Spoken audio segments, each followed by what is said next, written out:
All right. Today I'm going to be beating the buried Easter egg, which has been a while since I've actually done this, so it'll be kind of cool to go back and beat this Easter egg. I actually learned it like about 4 months ago now, and it's been a while since I actually have recorded it. I need this part, it's important. And so I actually want to go back. The first time I made a video on this map, I had no idea what I was doing, and now I do, and so it's going to be fun to actually record this and make a video on it. But if at any point during the video you find yourself enjoying it, please leave a like. Subscribe if you want to see more videos just like this one, and thanks for watching in the first place. To get started, I want to get the SVU because I have the sniper perma perk and it makes it super easy to get points. But I got a lot of setup. There's a lot of setup on this map that you have to do before you can really even get started with it. Now, I'm not going to use the bank because I like the challenge of not using the bank. Plus, it's buried. You can get set up on this map on round 1 and get plenty of points. I'm going to grab the SVU first, but I also need the AN94 and the Galvanuckles, but I'll need them later. All right, so I'll buy this. And this is going to let me get 400 points per zombie. Literally, it's ridiculous. But I can also put 8 bullets in them, so that'll help. I want to make sure I save a zombie, obviously. Like I said, I can do a lot on round 1 here. Obviously, the first step of any Easter egg is turning on the power. All right, let's hit this. And you know what? I'm just going to go ahead while I'm here in the candy shop. I'm going to grab the candy and get the box to stay where it's going to stay. One of the cool things about this map is obviously Leroy. You can do a lot with him. And one of my favorite things to do with him is, well, actually, this is probably the second favorite thing, is making him keep the box in one spot forever. And then my number one favorite thing with him, I'll show you later, but you can actually have him build stuff for you. And that is probably, that is definitely one of the most useful things ever. But you can also use him to get a bunch of points. And I got like, I think 1,500 bucks there. I didn't actually look, but I can actually use this cash to go ahead and buy more booze and get him to break the other side of the map open. I should be able to get him to do all of the map, I'm pretty sure. And I can actually do a couple steps of the Easter egg as well before I have to start flipping rounds to get the time bomb. The only thing you need, I'm doing the Max's side, obviously, so the only thing you need is the time bomb out of the box. But if I manage to get the Mark II or the Paralyzer, I will take that gladly. Aim you up on this one to give me some extra points. I'm hoping that my solo commentary will get better over time, as I'm not very good at like explaining steps and like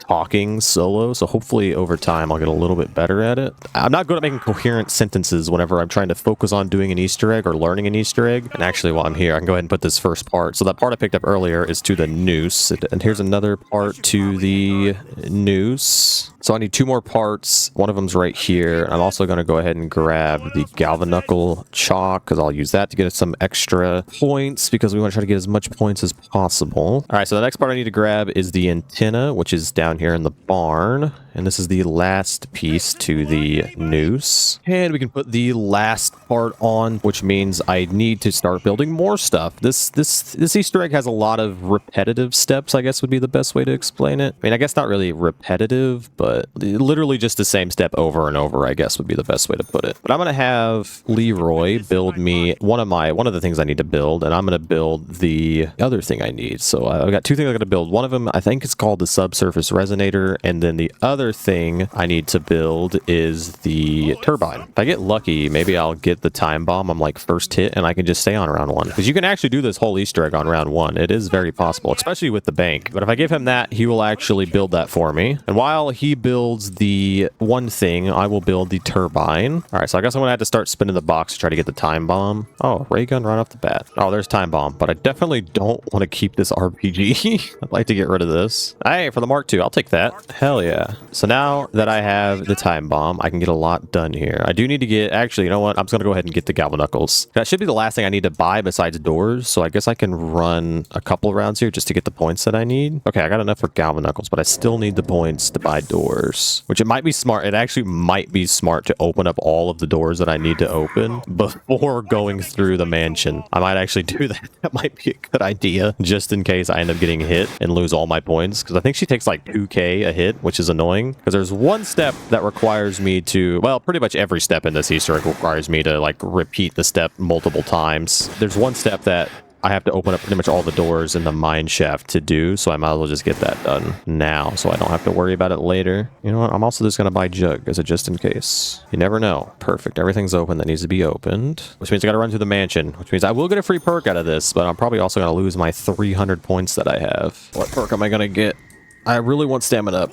Ah ha ha, yes. Well, I guess since I ran through the mansion, I might as well put this down, but this is, I need to go get the other thing. I gotta break those little orbs with the subsurface resonator, but I need the turbine to actually power it, which is why I had to build them both. So grab this. It was called the subsurface resonator. See, look at me go. Like I said, I have this Easter egg like all locked down now. Like I absolutely love this Easter egg. Don't even have to look up a guide anymore. And that breaks that. This is quite literally the entire buried experience. Just running around the map, repeating the same step. That was the very first of 4 balls. I have to break 4 of those glass balls. I don't know if anyone's ever really realized that, but like, what is it with Call of Duty and balls and Easter eggs? It's like, it's literally every single Easter egg has some sort of step with balls in it. Sometimes multiple steps. That'd be a fun video idea, just going through and figure out how many Easter eggs have some sort of step related to a ball. How many Easter eggs can you do that there's balls in the Easter egg? New video idea. I'll do that at some point. All right, that's number 3 of 4. If you watch my streams, you know I've said it probably 100 times now. I never did Easter eggs as a kid, and I only played maps that were easy to understand. And so I never really played Buried. I never really played Mob of the Dead. I never really played any map besides Transit and Die Rise, which sounds crazy because those are like the 2 most hated maps on BO2. Personally, I love those maps, and I especially love Die Rise just because it's such a simple map. It's so easy to get set up on. It's just a fun map. Part of me regrets not doing the Easter eggs when I was a kid, but another part of me now, it's like, now that I don't know them, it's so fun to just go back and do these Easter eggs and learn them now that I'm actually having just a lot of fun. This is the last of 4 balls. I don't think there's any more ball-based steps in this. Actually, there is. There actually is another ball-based step in this. But now that those are broke, there's going to be, just there, but there's going to be a lantern that's going to spawn in the sky, and I have to grenade it out of the sky. 1, 2, 3, 4... And I got it. Thank goodness. And now I gotta do the next step. What I need to do is up here on this roof there. Oh, it's not there yet. There'll be like a lantern symbol. I gotta have Leroy kill zombies for me. And then the souls go into that lantern that'll spawn up there. And that'll give me a code. It doesn't take very many. And all the zombies he kills respawn. So go ahead and buy the AN94, as I should be able to finish the entire Easter egg on this round. Did not make that jump. Now, using my lantern that I picked up, I can craft it into here, and it's going to give me this code. Okay, so my code is dry, consumption, and then ground. So that is my code. And I know it's hard, like a bunch of gibberish, but you just gotta look at the first 3 symbols. Already got the Galva Knuckles, so what I gotta do now is I gotta go up into the mine shaft, and I got to melee them in order of dry, consumption, and then ground. And so here's dry. So what I'm gonna do as well is I need to throw out my time bomb on the first one, and then I need to knife that, and that's gonna start it. Consumption and ground. All right, perfect. And so when I spawn this in, so I was talking about another ball step. I gotta follow this ball around, and I have to do this twice. And this thing is this is one of the stupidest steps. Watch this pathing. It's gonna go up those stairs, mind you, and it fell off of that ledge. Why didn't we just fall and go this way? What's the point of taking this detour? And I gotta do this twice. So that's 1 of 2. All I gotta do now is I gotta go back in time. I actually love the time bomb. It's actually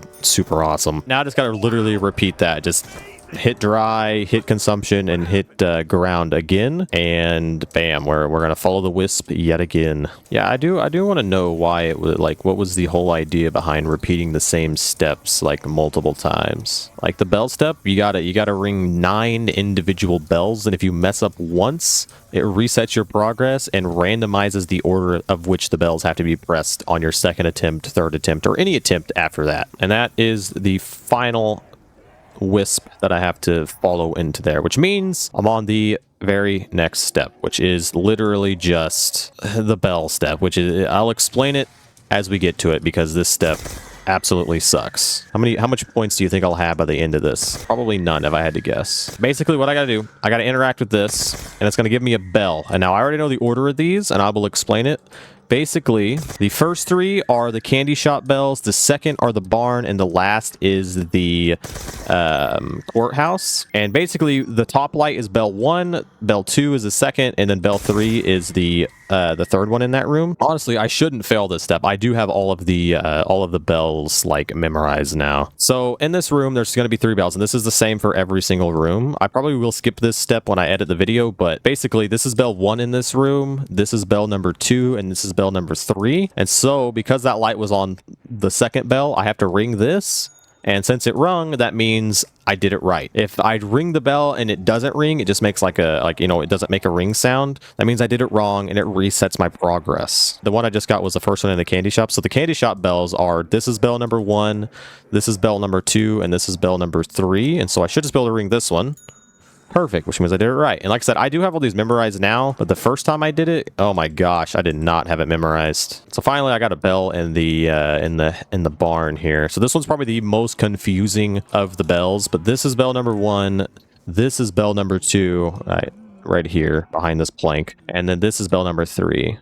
And mine was bell number 3. Now, obviously, these videos that I'm going to be making are not going to be tutorial videos, but I will at least try to explain every single step, at least slightly, to the point where hopefully you'll understand it. There's already tutorials out there, so if you need help, you can just look them up, obviously. Okay, finally, I'm on the last 2 bells, which was bell number 2 in the hay barn, and finally, after running for 30 minutes, bell number 1, which means I'm finally on the last step of the Easter egg, which is the Make-A-Wish step, which sounds crazy, but that's literally the best way to explain it. All I have to do on this step is shoot 20 targets, and they're going to spawn kind of on this side all over the town and then up here on the actual mansion. And let's hope I can do this at a reasonable pace. I'm already off to a great start by not looking at any of the targets. That's 2 though. That was a hell of a shot.